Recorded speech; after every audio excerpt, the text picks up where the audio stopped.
Everything is changing so fast, guys.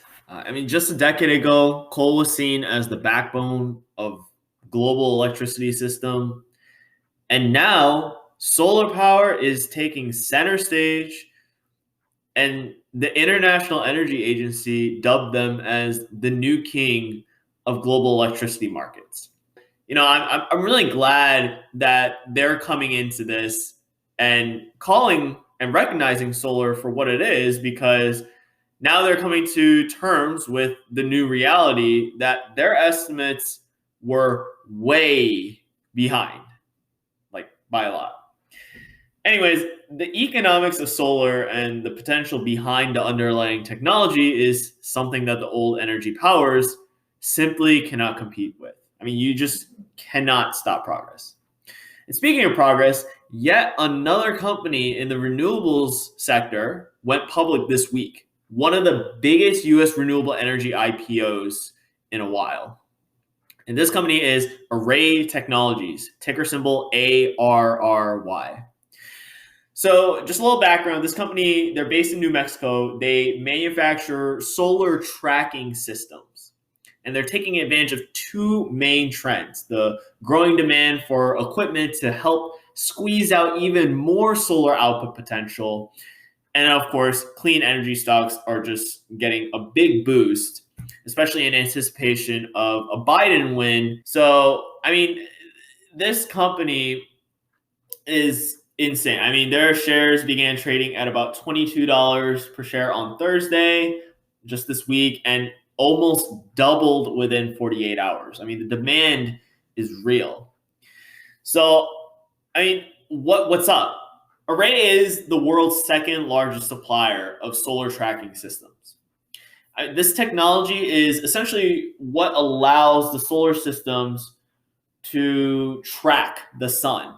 So if you can imagine those solar panels rotating on a north-south axis and basically following the sun as it rotates, goes in an arc in the sky, that's exactly what these tracker systems do. And it's a lot better than fixed systems, because the fixed tilt mounts, they are only angled at a certain, direction. They can't adapt. So even with the sun arcing in the sky, they can't just turn on their own. That's why it's called fixed tilt. But with tracker systems, they're able to do that. And as long as you're able to tilt it at a favorable angle that allows more solar, essentially, to be collected by these panels, then you're able to increase the output there. And that's really what people are looking for, especially in the utility sector. So, understandably, these systems, they're going to add more upfront costs because trackers are not cheap. Fixed tilts are the cheaper option, which is why they've been used for such a long period of time. But the costs are coming down for these tracker systems. And they pay for themselves with the extra power that they squeeze out of these existing solar panels. In fact, roughly 70% of new utility scale solar projects in the US now come with a tracker.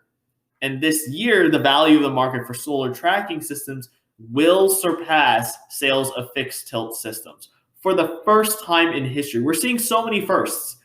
And that's what history is all about, right? We're literally living in the moment, and it's happening right now before our eyes.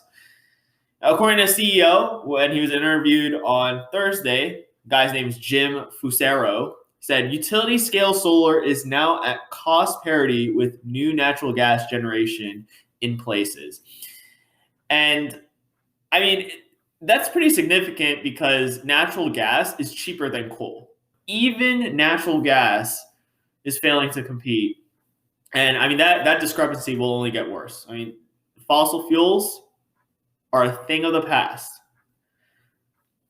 Now, a common question I receive is, if solar is so good, why don't I see more around where I live?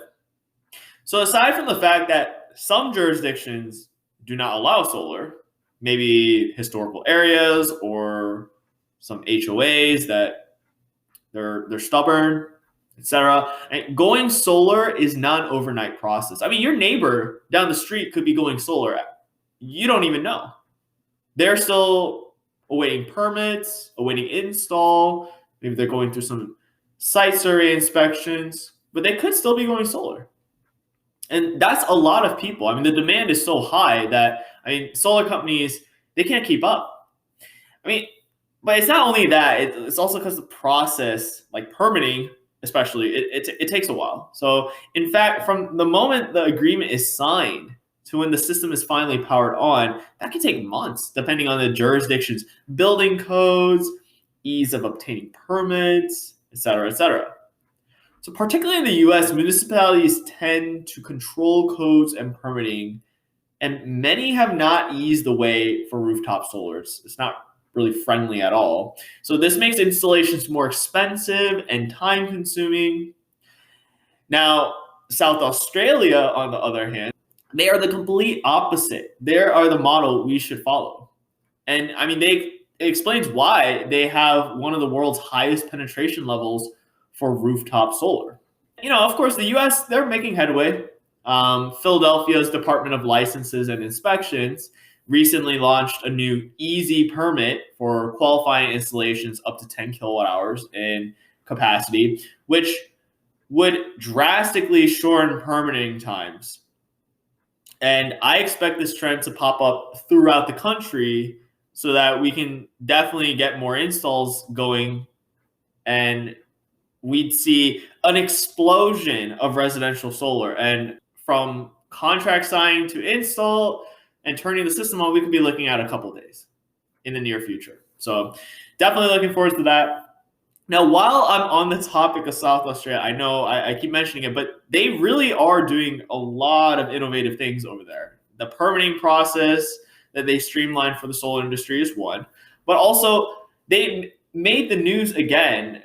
They actually met 100% of the demand for electricity with a combination of rooftop solar and utility scale solar for the first time this past Sunday at about 12:05 p.m. Australian Eastern Standard Time. So the rooftop solar provided about 76.3% of state demand, while utility scale solar provided the rest at about 315 megawatts. So that means that all three of their solar farms, Bungalow 1, Bungalow 2, Tailem Bend, as far as utility solar is concerned, they were operating at full capacity. So, I mean, this is truly a historic moment. Now, in addition to that, South Australia is currently required to run a minimum amount of gas-fired generation to provide grid services such as inertia and system strength. But the need for this will be reduced when 4 new synchronous condensers are switched on over the next 12 months. And as battery storage begins to provide synthetic inertia services. I mean, this is huge. Spinning inertia is one of the biggest reasons why moving to 100% renewable energy was always going to be impossible. And the people that are always against solar in the first place, or wind, whatever, they would always mention this, because you need the spinning inertia of your turbines to balance the grid. But Tesla's Horndale big battery system that they installed, they are now trialing these inertia services. And if it works out, I mean, it has the capacity to meet half the state's inertia requirements. That's a lot. So definitely exciting. Hopefully they can bring that over to the US, and that can be modeled in all parts of the world, because we need that in order to really go fully renewable. Now, solar, it's not just a boon for the utility and residential sectors. The agricultural sectors are also finding many benefits as well. I mean, like I mentioned, agrivoltaics, it's really an increasingly growing portion of the solar capacity in this country, as it allows farmers to both sell power it produces from the solar systems to the surrounding communities while still using the land beneath for growing and grazing, which is exactly what 3 solar farms in Pennsylvania are doing. And so these are located in Franklin County. These 3 Lightsource BP solar farms, Lightsource BP is the company name. And the names of these solar farms are Nittany 1, 2, and 3. And they provide about 25% of Penn State's electricity needs. Well, they signed on to provide that much. And this would save the university more than $14 million over 25 years from the 70 megawatt power purchase agreement, or PPA.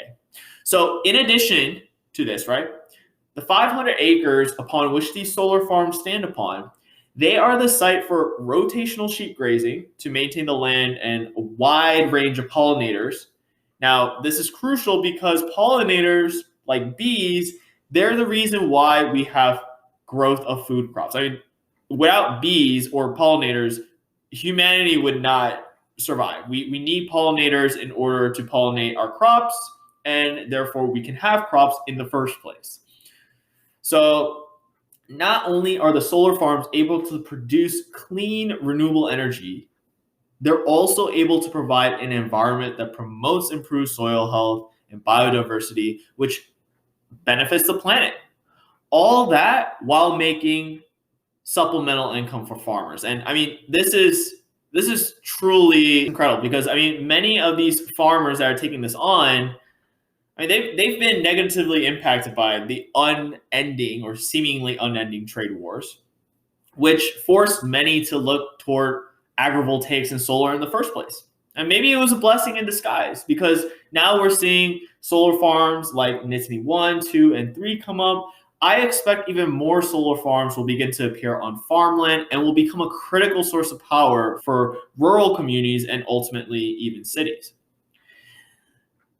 Now, also, Green Mountain Power over in Vermont, they're illustrating another glimpse of the future. They actually introduced a pilot program which utilized the power walls, so the Tesla power walls on people's homes. And I mean, the savings have been so good, the program has worked so smoothly that now they have been approved to make this pilot program permanent. So this program involves utilizing 2,567 utility-controlled Powerwall batteries, which they're just sitting in people's homes, and this amounts to approximately like 13 megawatts. So this actually saved the utility company $3 million in the first 3 quarters of 2020 alone.